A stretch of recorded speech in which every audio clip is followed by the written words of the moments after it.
When you're pioneering a new path, it's easy to feel alone. There's a whole tribe of people just like you who are on the mission toward building life-giving, family-oriented businesses with their spouse. We're Nathan and Patience, 5-year business owners and marriage and business life coaches. This is a conversation about the how, the hard, and the hope that comes through stewarding the beautiful things God has called you to.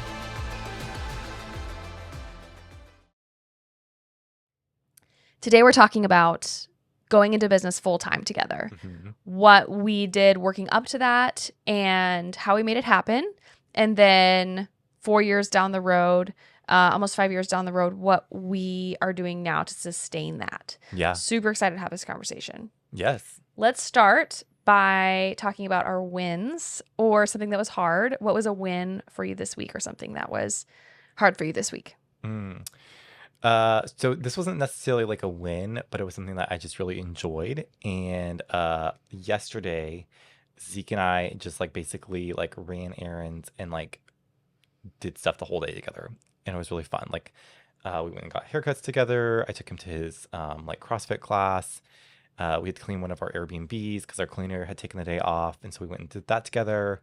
We went and got ice cream together, and it was just a really fun day. And it feels like he's just growing up to where it's he's not this little tiny baby that we're always taking care of. He actually kind of just takes care of himself, and it's like having a built-in best friend. Yeah, it's so fun. I loved that picture that you posted, and it flashed me back to when he was 18 months and we were opening our first Airbnb. Yeah.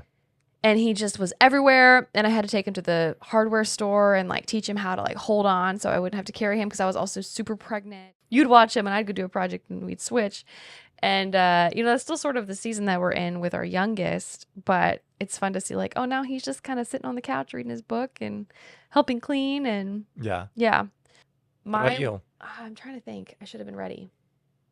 Give me a minute.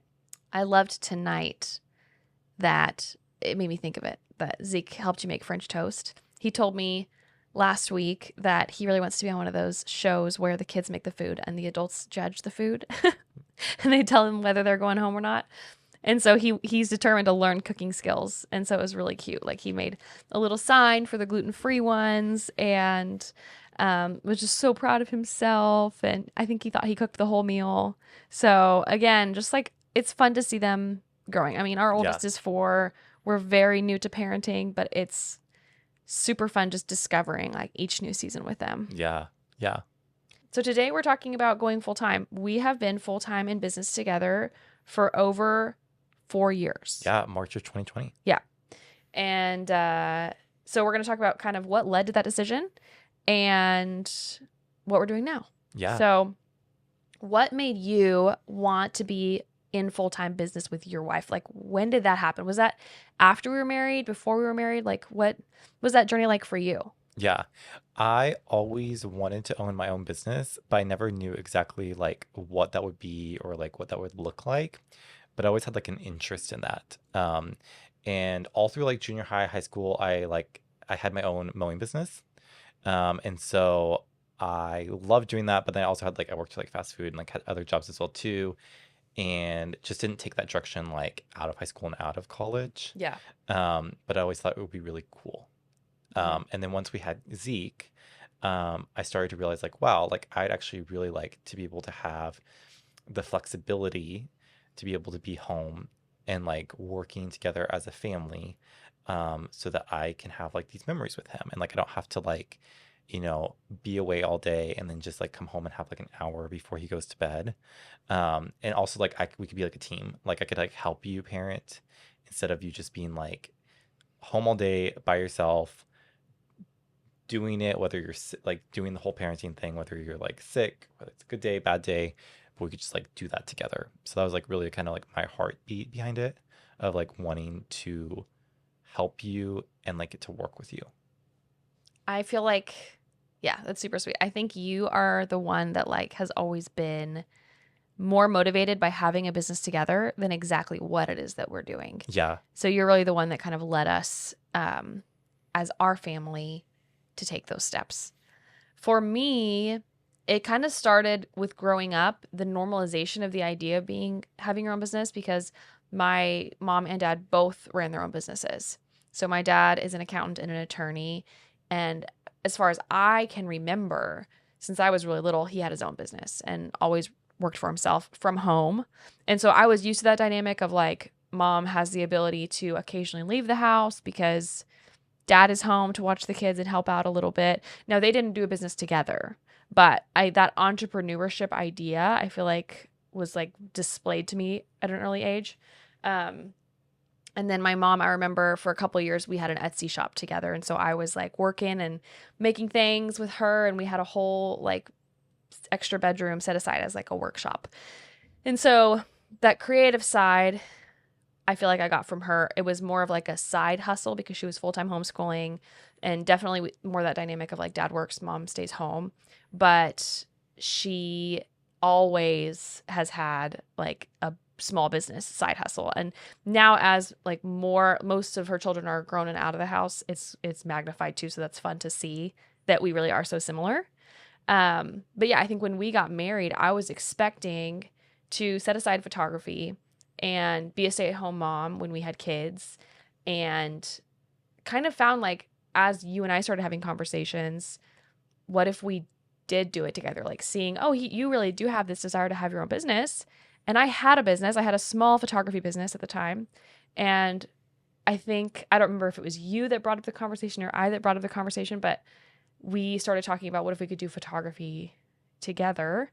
But previously to us being married, I didn't really think that was a path that I was going to take. So it's cool to see just the way that the Lord has written our story, and exciting to see what he's going to continue to do. Yeah. Yeah. Do you want to jump into a little bit like how that all kind of unfolded? Yeah. We talked about our why a little bit, but I want to talk about a few things, a few common, like, I guess just like reasons to have a business together, because there are definitely downsides. I Yeah. mean, you have to be your own boss. You have to make your own schedule. And while that sounds really cool, especially for creative people like me, it can be really hard. And so I think our why is number one, that we do get to spend so much time together. Yeah. We get the flexibility to make our own hours and make our own schedule. And then another why is that we get to set our own values for our business. Like, what does integrity look like for our business? Mm-hmm. And we're not put in as many difficult situations as far as like, oh, moral dilemma. Like, do I do what the business is telling me to do, or do I do what helps my family or serves my family? And so we get to decide, like, how do we arrange all of our business structure and our, business goals and our business values, to serve our family.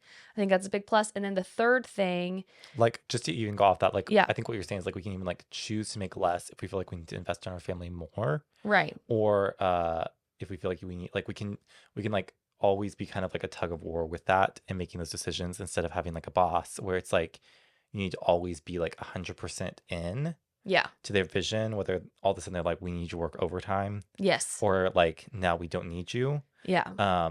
And it's like you have all this craziness happening in your life with your family life, and it's like those can start to like really collide, like how much you need to like be all in for your boss but be all in for your family. Yes. And I think, working for a boss can definitely be great, and it can be a Yeah. growing opportunity. But another aspect of that values thing, and maybe this is more what I'm focused on as more of the creative, is like, say I was a photographer working for a business. They would tell me, this is the style that you need to shoot. This is the type of thing you need to shoot. These are the types of images we need you to get.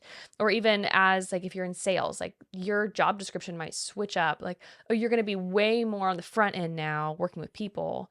And that might not be like your skill set or what really motivates you. You know what I mean? And so Yeah. you're kind of, okay, this boss is telling you this is what you're doing. And it's up to their leadership of whether or not they're a good boss, of whether or not you kind of have that job satisfaction Yeah. too. You might have been great for a season and then things switch and you don't get to pivot your job description with your personal life, just however you want to do Yeah. that. The great thing too about like the job satisfaction, when you're full time and you're working for yourself, if you're not satisfied with your job, you can't blame anyone except yourself. It's like, True. We've been there. what are you going to change?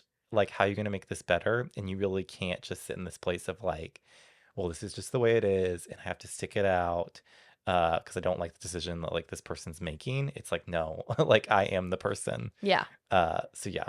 Yeah. And with that, the third thing I was going to say is you don't have another person telling you what your income potential is. Yeah. Um, I don't have a college degree, and I people will tell you like, oh, if you don't have a college degree, your income potential is very limited.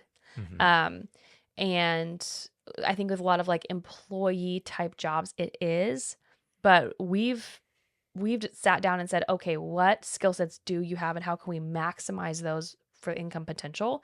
And, layer on our business like things that are passive income, things that are time based, things that are service based, different things that we'll talk about, kind of those different types of businesses.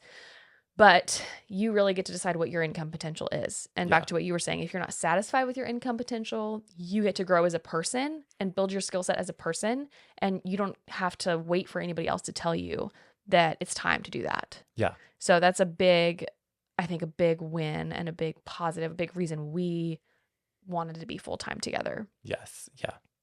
We decided to go full time for sure when we found out we were pregnant with our first. Hmm. I was really motivated to continue to do photography. I love photography and I didn't want to give that up if you had that interest in having business together. And so those early conversations were talking about what were some of the things we talked about as we sort of sat down and said, okay, we have, a year to decide to get to where you quit your job.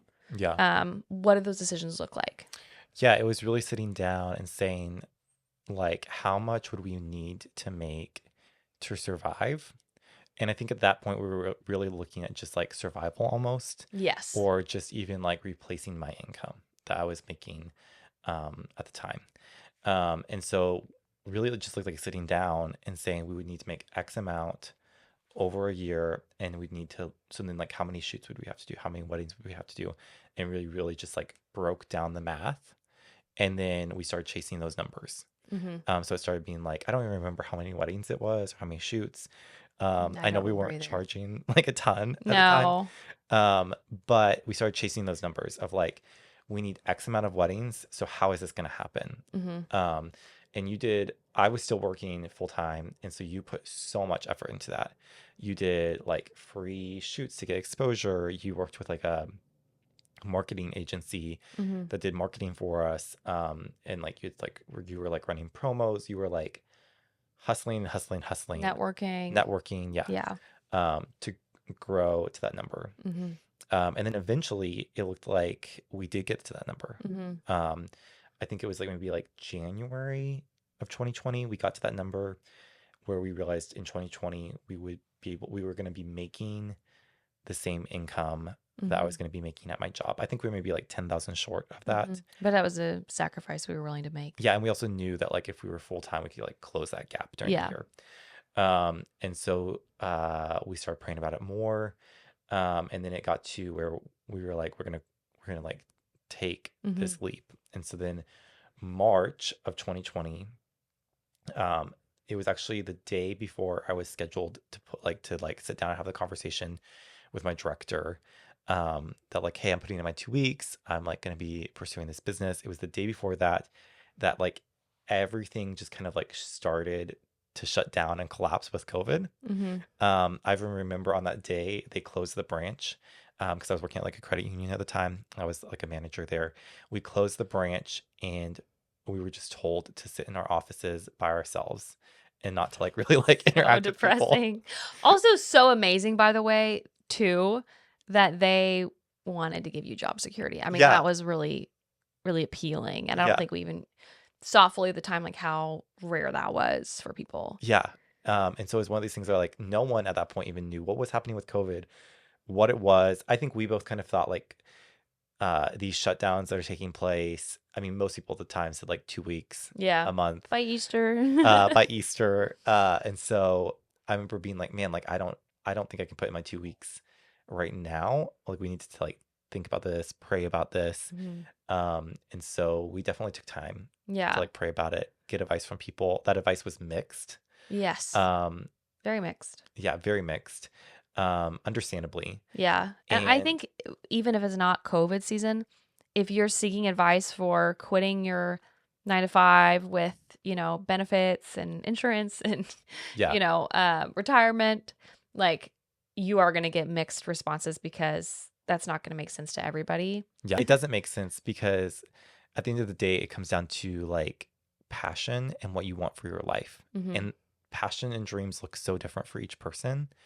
And there's some people that security and that 9 to 5 really is going to be the best thing because that's going to be what helps them to live the life that they want to live. Mm-hmm. And that's going to be such a good thing for them. And then there's going to be other people where taking that big risk, jumping off into kind of like the unknown Mm-hmm. is going to be the thing that's going to be better for them and give them the life that they want to build. But until you've done it, you don't know. Yeah. Like you don't know if you want to go that direction or not. But if you're built for this, seek out the people that are built for that are doing it successfully, Yes. and listen to those voices. Not the people that also are dreaming with you and haven't done it, Yeah. but people that are choosing that path and taking that path. Yeah. And listen to those voices if it's something that you really feel like you're supposed to be doing. Yeah. Absolutely. So yeah, we ended up taking the leap. And the day we took the leap, like I actually put in my 2 weeks. We had a contract cancel, and it was like an entire paycheck Mm-hmm. for like the whole month. And we prayed about it, and they called back an hour later and said they were going to move forward and pay us our full amount. Yes. I can Um, only imagine like what they were going through yeah, making those decisions for their wedding, yeah, and the wedding was beautiful. yeah, Tangent, but just one of the most sweet, beautiful weddings that we were so honored to be there for. yeah. And yeah, it was really cool though. 2020, we ended up making more than we thought we would make, Yes. and we lost 6 contracts just due to like, different things happening with like A lot of shutdowns people or rescheduling to next rescheduling. year. Yeah. But we also got 6 contracts. The Lord gave us exactly the amount of contracts that canceled. He gave us those back. Plus, then we had like shoots and stuff. Mm-hmm. And which is also really unheard of to have like new contracts within the year for weddings. Mm-hmm. But It was wild. yeah, Like within, hey, I'm getting married in 3 weeks. Like, can you shoot my wedding? yeah, people it were having to just, pivot so much yes. that everything kind of was just thrown up in the industry into the air, and it was just Yeah. really different. And things would like shut down, open back up. Different counties would shut down. Yeah. They changed Everybody how had many. a different experience, I think, in Yeah, different industries. Everybody knows what that felt like. But I yeah, think we all experienced it differently. In the wedding industry, it was we were very affected by it, as was everybody. But just the shutdowns, specifically, our ability to do our work. yeah. And they'd very much come and go, even based off of county and state, and like, Yeah. depending on like where the wedding was at. Yeah. So Yeah, it was really interesting. Something that we did, we did run the numbers and we did look and see, are we going to be able to make that much money this year? But something else that we did before going full time was we had 3 months of paychecks saved up in our business account. yes, That really gave us the courage to step out. Like, if we Mhm. don't make money for 3 months, we have time To pivot. to pivot and for you to Yes. find another job, and to, decide to go a different direction. Yeah, and I So, think that's really key is like always having the freedom, like never roping yourself into a place where it's like this is the only decision that I can make and there is no alternate route, but always knowing that there's like backup plans, mhm. I think is really important or wise, um, because it allows you to make smart decisions. Yeah. Being able to like say we have 3 months of backup income, we don't have to then just take any work and every work. Mhm. We can hold out, or we can redream things. We can rethink things. Yeah. Um, It enabled us, I think, to grow faster because we were able to be strategic and zero in on what we were good at and what we yeah, really wanted to do with photography and videography. And if we had had no money in the bank, like, we would have just had to take everything. And I've seen people do that. Like, they're scared to raise their prices. They're scared to switch their style up or switch out what they're offering. They're offering frantically. Like, for example, in the photography world, I don't know, I'll do your wedding, I'll do real estate, I'll do babies, I'll do seniors, I'll do pets, I'll do like, you're going to pay me money, I'll change my style, I'll do whatever. And it comes across as like very desperate. So people are like, oh, well, I'm not going to pay you much. Yeah. because clearly you need it and I know I can get a deal. I think it hinders your growth Yeah. because you're panicking. Yeah. And that's the example in the photography world, but I think in any industry, if you're not zeroing in on your target demographic and how to serve them best, and you're just frantically trying to take every income opportunity that you can get, um, you won't be able to grow as Yeah. quickly.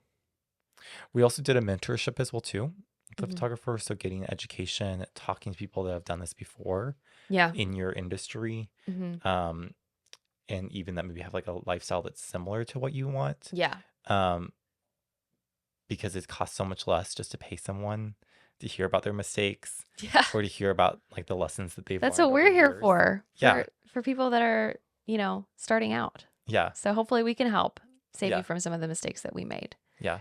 I had a friend that at the time they were doing the husband and wife photography thing. Now they've taken a different path now and they're doing Mhm. something different. But I reached out to her specifically, like I needed them to show me like this is possible. Yeah. And she would Marco Polo me through all of those decisions that we were trying to make, pray for me, encourage me. She was just available to me.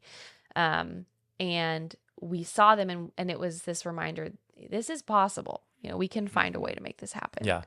I think something to remember with going full time is whatever, like anything good in life is always going to have some bad to it and Yes. some like things that are just like ugly and you don't enjoy.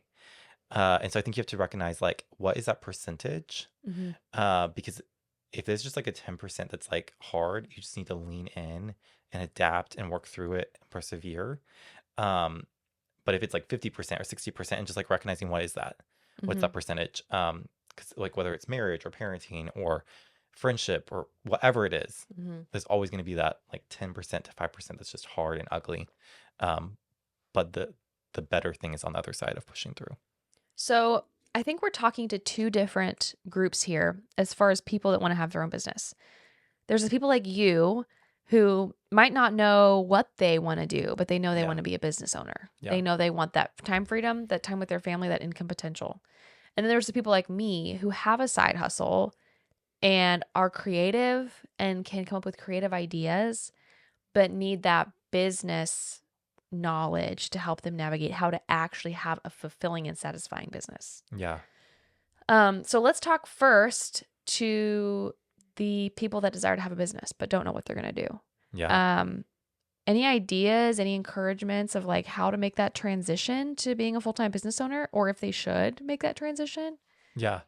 I think if it's like a dream that God's placed on your heart of like, I would love to do my own thing, and you just sense that and you're not satisfied in the corporate world, it's definitely something that's like worth exploring Mm-hmm. and seeing, is this something that God would have for me?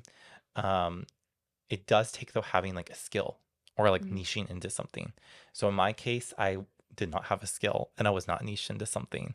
I went and got my degree in business management and that doesn't like sell. Yeah. Like you can work in like a corporate world with that, but there's not like a service that Mm-hmm. people need from that. Mm-hmm. So I would say definitely start looking for something that you can niche into, and it could Mm-hmm. be anything. Any business that's going to be successful has to be a needs-based business. Mm-hmm. It can't just be like a quick rich Yeah. scheme. Um, and so it could be cleaning houses. It could Yeah. be like doing laundry for people. Mm-hmm. It could be mowing yards. It doesn't Mm-hmm. have to be like this really high level skill, Mm-hmm. but it has to be something that maybe people don't want to be doing Mm-hmm. or they don't know how to do. Mm-hmm.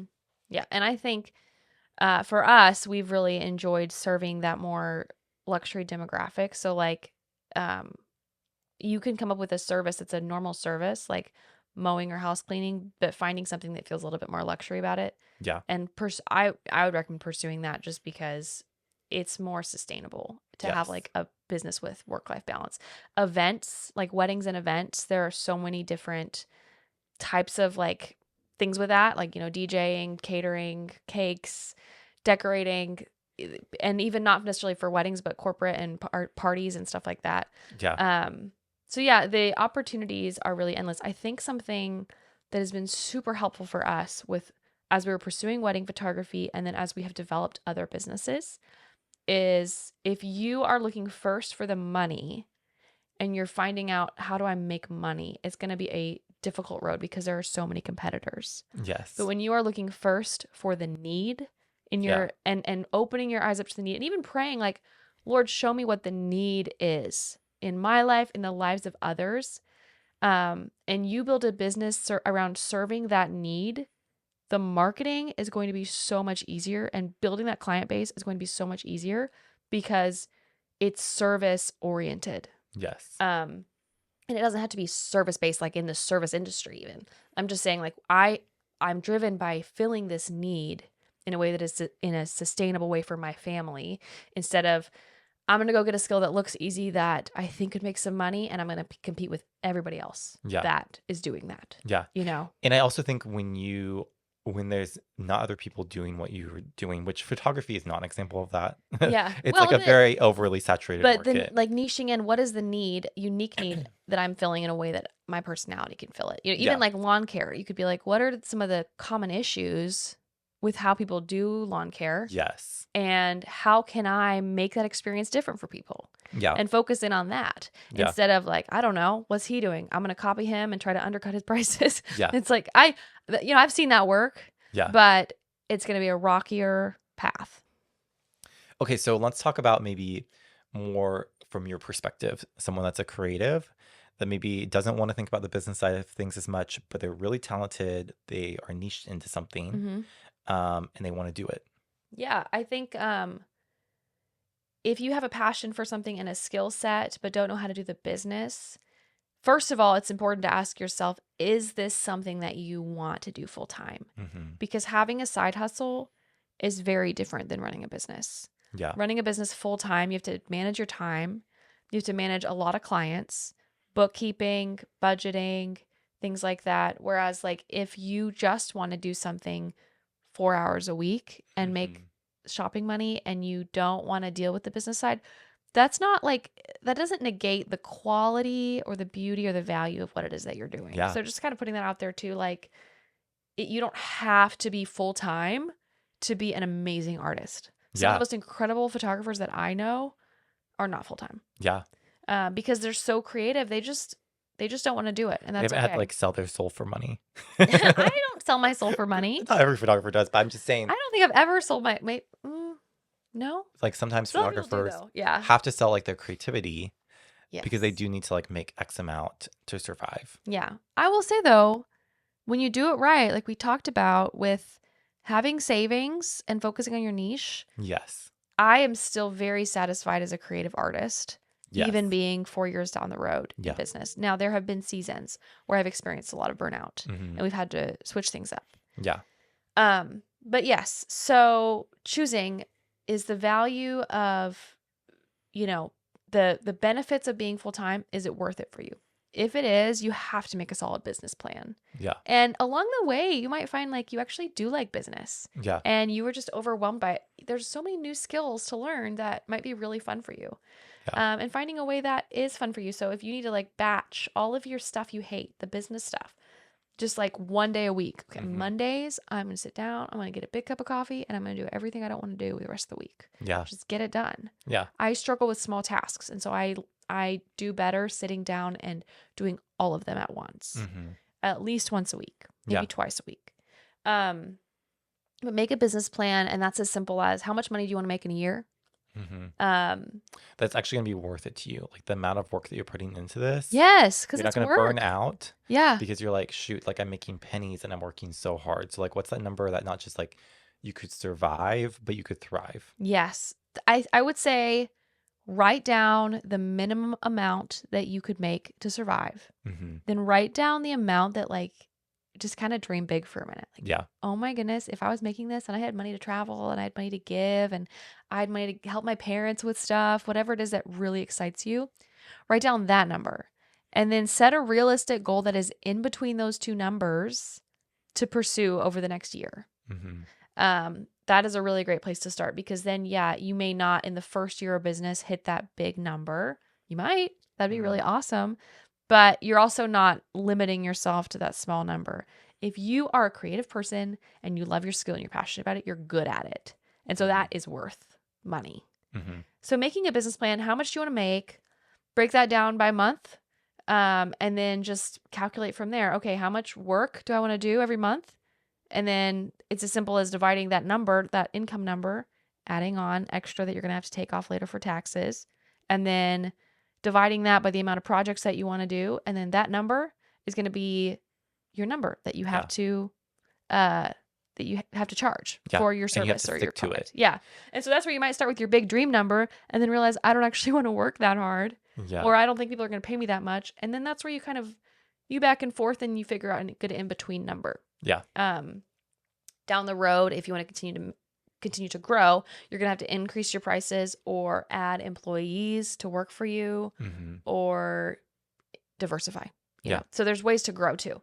But starting off with a solid pricing structure and business plan is going to help get you off on the right footing. And if you're already doing it and you don't have that, like your pricing is, say you have an Etsy shop and your pricing is terrible. You have a lot of, you're selling decent and you don't have to market, but your pricing is terrible. Just start over. You may lose some clients. You might not. Just start over with having a sustainable plan. Yes. Yeah. Is there anything I didn't touch on with that? I don't think so. Okay. And knowing too that if you need to start over, that if you're losing clients, it's okay. Yeah, Those they might not clients be, are not like for this next phase of your business, those clients are not what you need and you aren't what they need. Yeah. Because you're like it's a new version of you. Yeah. So you're not going to be a good fit for them. And if you have a dream together as a couple to have a business together, which is something that is not for everybody, but it's really incredible. Odds are one of you is going to be that more skill-based creative person. The other one is going to be the more organized person, because even if you weren't that way when you got married, the longer you're married, one of you has to be Somebody's creative. gotta do it. One of you's got to have creative ideas and one of you has to like keep things from falling apart. Yeah. So that's the beauty of like having a business together. Yeah. Is you can take these unique strengths that have worked out so well for your marriage, and if you have kids, for your parenting, and as you're working on that dynamic, you get to help your business be better because you're working on that dynamic in your business. Yeah. So that's the cool thing. Like the reality is if you're a good business person, but you don't have the skills, or if you're good at skills, but you don't have the business, a great thing to do is have a business partner, and a great business partner could be your spouse. Yeah. So. It's not always the right thing. No. It's not the right thing for every marriage. But it is a chance to go deeper with each other. Yeah. To like, I think sometimes people avoid things because they're avoiding the conflict that's going to happen. And if you do business together, there is going to be conflict. But it's actually a chance to lean deeper into each other. Yeah. And to really uncover things that maybe you would be able to just avoid if you just kind of settled into like you both work your own careers, or someone's like staying home with the kids and someone's working. You don't have to like maybe have those hard conversations or learn those things about your spouse. Yes. So it can be totally worth it. There's so many business skills like budgeting, leadership, creative thinking. Those all apply so well to running a family and running a home. And so it's really cool to find your dynamic in that and apply that to every area of your life. Next up, let's talk about what it looks like to have vision for the future as you're stepping into being full-time. Like, what does that look like? Because things don't just stay static or stationary. Like, things are always evolving, things are always changing. So what does it look like to plan kind of for the future? Yes. To survive past like 1 year or 2 years? Yes. So when you have this dream of being full-time in business together, sometimes you're just focusing on like, I just want to not get up and go to work, and I just want to be here with my family, and it's going to be so great. But then when you're in it, you have to realize you have to think long-term. Yeah. And you have to make it sustainable for your family. Yeah. And so as your family grows, or just as your business grows and your skill sets grow, a good, and as the economy changes, you have to continue to make more income. And so some ways that you can do that as you're growing, and dreaming long term, and these might not be things that you do right away, but you're setting yourself up, right, to like be able to do these things.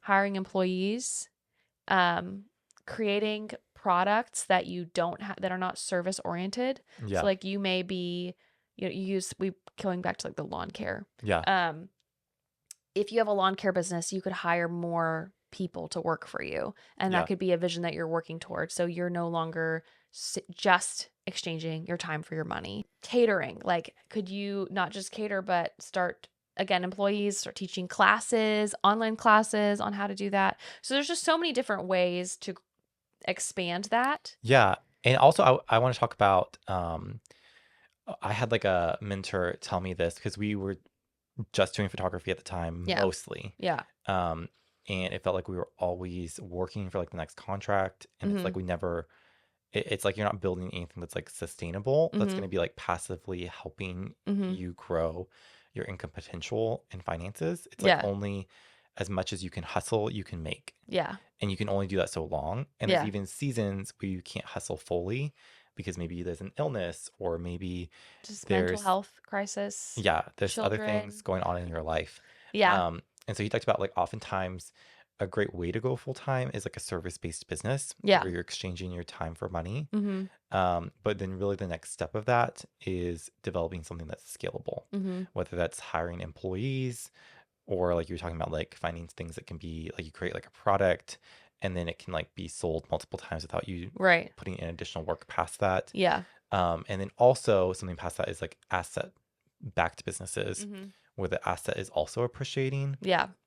And why this is so important is um, with inflation, Mm-hmm. and inflation is always happening. Like it's a big conversation right now because inflation is a lot higher than it has It's been wild. in Yeah. maybe years past for like our generation. Mm-hmm. But inflation is always happening. Yeah. And so if you were to look at even like what $100 was worth in like 1900 and then what it's worth today, it's worth $1.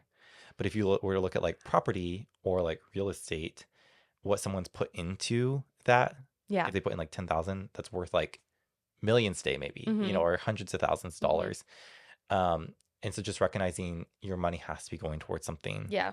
that's growing Yeah. past just Stocks, dollars. Yeah. real estate, things like that. Yes.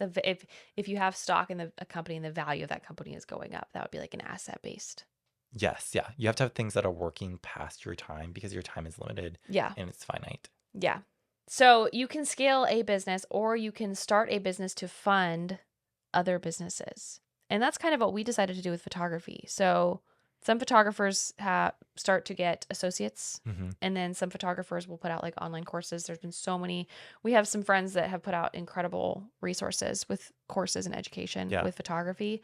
For me, photography, I found it was just something that I wanted to continue to just do myself and serve my clients. Yeah. And we've increased our pricing, but it's still service based. Yeah. And so what we've chosen to do is after we got our photography business where we felt like it was kind of self-sustaining and continuing to grow through referrals, and we felt like the amount that we were charging for our time was sustainable. We started pursuing other things that could be running in the background for us as we continue to do photography. Yeah. So Airbnb is something that we're really passionate about, and that has been for us an asset-based passive income source because we own the property and then we're running our Airbnb business out of it, but that property is also appreciating as that business is continuing to run. Yes. And yeah, Airbnb may be a trend, it may not be. Mm-hmm. But even if 10 years down the road, 15 years down the road, we no longer are doing Airbnb, there's that appreciating asset behind it Yeah. that money is being poured into as well. Yeah. And then we also have a photo studio right now that we rent Yeah. out. Yes. So that's something that we spent the time to set up, and then we continue to maybe invest pockets of time to set up. Right. But that's also That would be more of that scale scalable. business. Yeah. Yeah. It's not passive. So it's kind of, we've created this product, this photo studio, and it does require some maintenance, as will anything, even a digital download. Yes. You have to keep up the website and the resources. Yeah. Once we created this space for people, as people are renting it out, we are not having to continue to create that space over and over and over again each time. We're always innovating and stuff, and I spend a lot of time on it. Yes, But we do. It is definitely something that's like working past our time, I guess. Yeah. Yeah. But if we take like a few days and we don't work on it, as long as Yes. it's being cleaned, we're continuing to make money off of that. Yeah. Yeah. So those would be examples of those different types of businesses. It's great to start with the service based and then be thinking long term as far as how do you want to grow from there. Yeah. So things won't always be easy. Yeah. We talked about that earlier. Like it is going to be hard. Every wonderful thing is hard. Yeah. The easy path is not going to be the most life-giving path, and the life-giving path is not always going to be the easiest. We've had some really rough seasons with being self-employed, whether that was, oh my goodness, where's the money going to come from? We've had seasons like that, or burnout, like extreme burnout. Last spring, I just got to a place where I almost wanted to just let photography go. Yeah. And Not this spring, but the spring before. Yeah, previous. And I'm so glad I didn't. It was just an indicator that we needed to rework some things. Yeah. But it is always going to be, it is going to get hard. Two things that I wanted to say about that. First of all, like, we are married to each other. We are not married to our business. Yes. And that's something is when we've encountered hard times, we have said to each other and reminded each other of. Yeah. If it ever came to a place where we had to let go of either our marriage or our business, that business is going so fast. We're dropping that ball so fast. Hands down. And so if ever you find that your business is coming between you in your marriage, You need to let it go. yes. And you may not have to completely let it go. You may be able to rework some things, but drop it and then let the Lord allow you to pick that back up when you're ready. Because it should be a life-giving thing for your marriage, not something that takes the life away. Yeah. And when we're looking at business and we're looking at how we're trying to build it out, our business serves us. Yeah. And our clients, it does not. Like, we don't serve it. Yeah. Because a business can quickly become like a ball and chain that you're like kind of a slave to. Yeah. It's like when Jesus says, like, you can't serve two masters. You can't serve both God and money. Yeah. It's like, are you serving money by just pouring yourself into your business, or are you serving God by the way that you are stewarding your resources and stewarding your family? Yeah. And it's not the fullness of your identity. No. Like, it's a piece of your identity. It's a big piece of your time and who you are. Yeah. But it's not the fullness of your identity, and it shouldn't be. If like you can't think of like, if someone's like, tell me about yourself, and you can't think of something outside of your business, I've been there. That might be like an indicator. And I think that's been true for us. Yeah. But it's like you need to have passions and hobbies and people that you're investing in outside of your business. You also can't take your business to heaven with you. Yeah. And that, like, some people might need to let that sink in. Yeah. Because everything that you're building, if you are building just that for the sake of having this beautiful business or this beautiful skill set that you can display, like, that is trash when it comes to eternity. Yeah. And it needs to be serving your time freedom. Something that is so important to us is like that we have the freedom to minister to others. Like, let's go get a coffee today. What do you need? Yeah. Like, that we have the time freedom to be able to do that. Yeah. And another thing with that financial ceiling is like having the financial freedom to give. Yeah. And so hold yourself in check with that as well. Like, what are you pouring into that goes beyond just your business, and make space? How do you set up your business to make space for that? Yeah, absolutely. I think also recognizing too that you're always going to have to be adapting with your business. Yeah. Like, it's going to get hard, and you can't just say like, oh, I've created something that's been really successful. Because we've also seen like, oh, this system works really great. Like, we must, like, this is just going to work forever. Yeah. And you always have to be innovative. You always have to be adapting. And when it gets hard, you can't just put yourself on the bench and be like, I don't want to play. Yeah. You have to get back in there. Yes. And we've seen that a lot with reinvent photography things. this year. Like, a lot of people saying, oh, people just can't charge a lot for photography anymore. Or, like, it's just, there's too much competition. It's just too hard, or things like that. It's almost just like blaming your circumstances for the fact that you can't adapt with your business. Yeah. There's always going to be needs. Yes. And where there's always needs, there's always an opportunity to build a beautiful business. Yes. And so, and I felt that too. Yeah. You know, I'm not just saying, oh, I've never thought that. Yeah. But that's the beauty of running your own business. You can pivot. You can change Yeah. things up and figure out what works. Yeah. I think it's also about mindset though too. Like, if you're limited by what you feel like your circumstances are, or you're limited by like what other people around you are doing, then your ceiling is always going to be other people around you. Yes. But if your mindset is, I'm someone that can do things that other people can't, not in like a prideful way, Yeah. but like, I can be adaptable, I can be innovative, and I can, like, I have something unique to offer Mm-hmm. because I am a unique individual. You can do so much more. When things get hard and when it all just feels terrible, like, why did we make this decision? I think it's really important to go back to your why. Yes. We talked about that at the beginning of the episode. Like, what was your motivation? I want to spend more time with my family. I want to have time freedom to travel. I want to Hmm. make more money, whatever it was. If you've experienced those wins, celebrate them. And when things get really hard, acknowledge the hard. Ask yourself, like, why is this hard? What are the pain points? Let those guide you and break through. I've always found when I just feel that pent up frustration, like something is not working, Hmm. right on the other side of that, like right around the bend, is huge breakthrough. Yes. And so remembering that, allowing yourself to put the business down if that is what the Lord is requiring you to do, but also going back to your why. Like, Hmm. hey, something that we have done in the past when wedding season has been busy or when I've been doing a lot of shoots and I'm struggling to remember that, is we take a day as a family to just go to the zoo or go on a little adventure. Yeah. And it helps me remember, oh, this is why we're doing this. So Yeah. we can have this time as a family together, Yeah. and have these experiences that we wouldn't be able to have if we were limited by somebody else's schedule. Yeah. So whatever that is for you, go back to remember it. And if your business is no longer serving that, allow yourself to just like go back to the drawing board and dream up something new. Yeah. Absolutely. Anything else that you want to share about that? No, I think that'll preach. Yeah. That'll preach. What? I hope this conversation was encouraging for you guys. Always, if you have a question, message us on Instagram at the Axmans, Hmm. and we would love to hear your questions and help brainstorm with your own business dreams. We're here to encourage you. We're here to cheer you on. Whatever it is that you have on your heart that you want to accomplish, it's going to be incredible, and the world needs it. And remember that.